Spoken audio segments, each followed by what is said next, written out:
नमस्कार, आज की बात में आपका स्वागत है। गोवा के जिस नाइट क्लब में 25 लोग जिंदा जल गए थे, उसके मालिक आज थाईलैंड में पकड़े गए।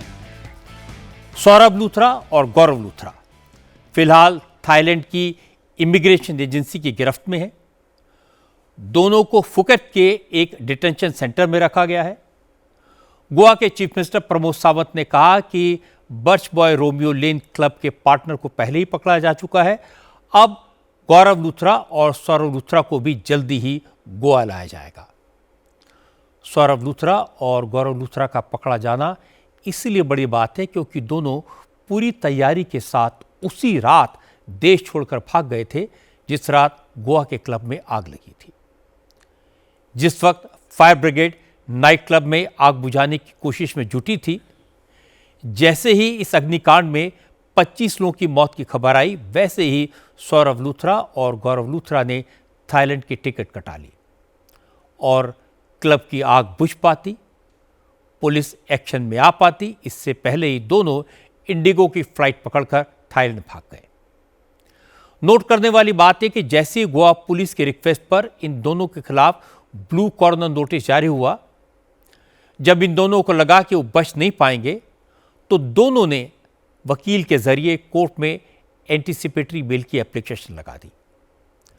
आज अदालत ने दोनों को अग्रिम जमानत देने से इनकार कर दिया, लेकिन कोर्ट में लूथरा ब्रदर्स की तरफ से जो दलीलें दी गई, उनके वकीलों ने जो कहा, वो भी सुनने लायक है।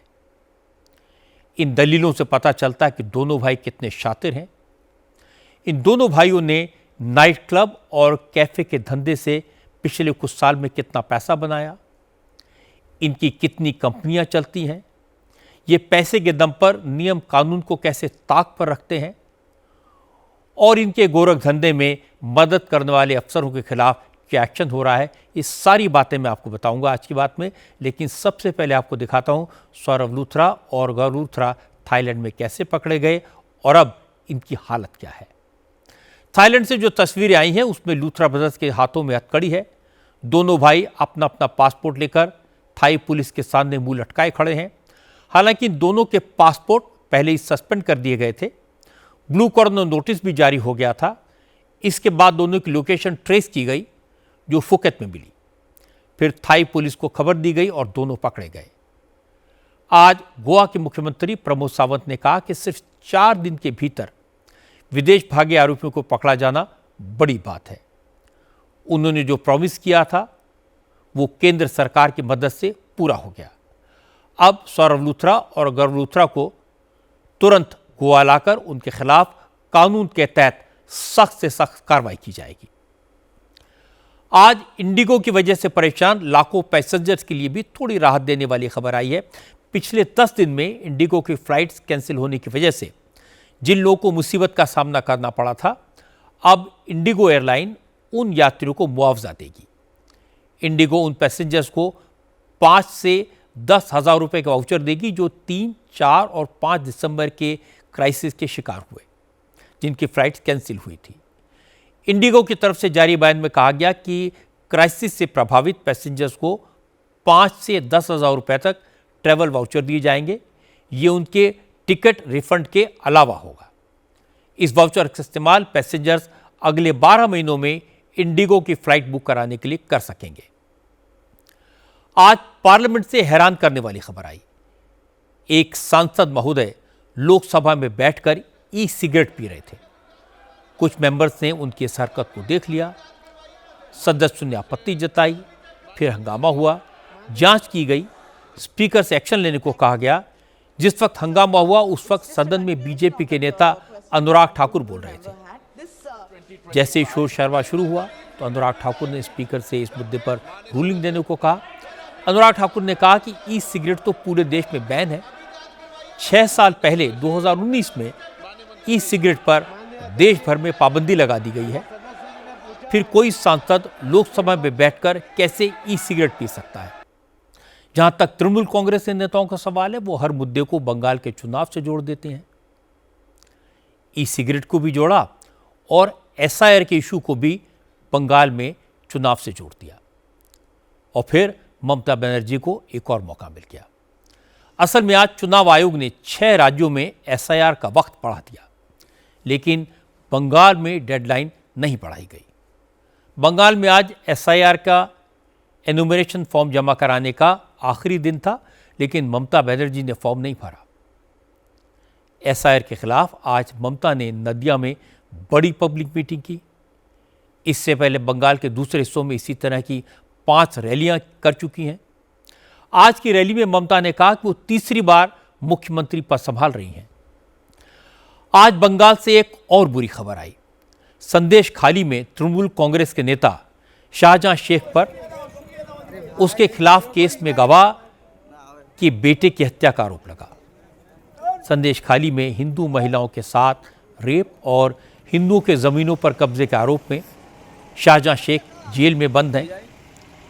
उसके खिलाफ इस केस में भोलानाथ सबसे मजबूत गवाह हैं। लेकिन कल जब भोलानाथ अपने बेटे के साथ कोर्ट की तरफ जा रहे थे, उसी दौरान रॉन्ग साइड से आ रहे एक ट्रक ने भोलानाथ की गाड़ी को टक्कर मारी। अब बात उत्तर प्रदेश की। यूपी में एसआईआर के तहत अब एनुमरेशन फॉर्म 26 दिसंबर तक भरे जा सकेंगे और वोटर लिस्ट का ड्राफ्ट 31 दिसंबर को पब्लिश होगा। क्योंकि चुनाव आयोग ने यूपी में एनुमरेशन फॉर्म जमा कराने की मियाद आज 15 दिन के लिए बढ़ा दी है। यूपी के अलावा 5 और राज्यों को भी एसआईआर की प्रक्रिया पूरी करने के लिए वक्त दिया गया है।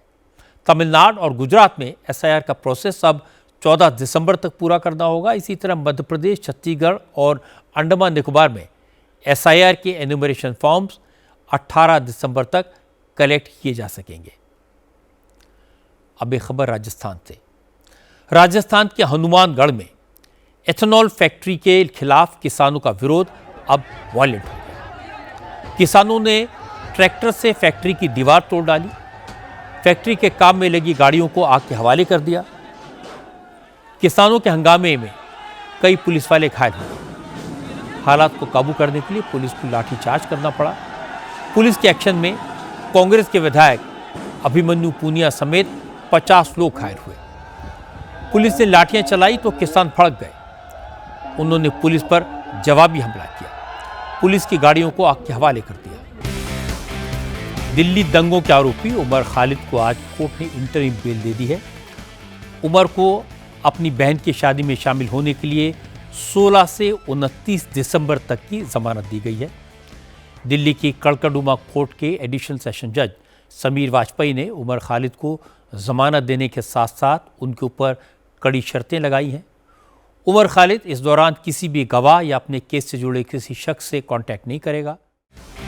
एक खबर पाकिस्तान से। पाकिस्तान में आईएसआई के फॉर्मर चीफ लेफ्टिनेंट जनरल फैज़ हमीद को आज 14 साल कैद की सज़ा सुना दी गई। फैज़ हमीद इमरान खान के बेहद करीबी माने जाते हैं।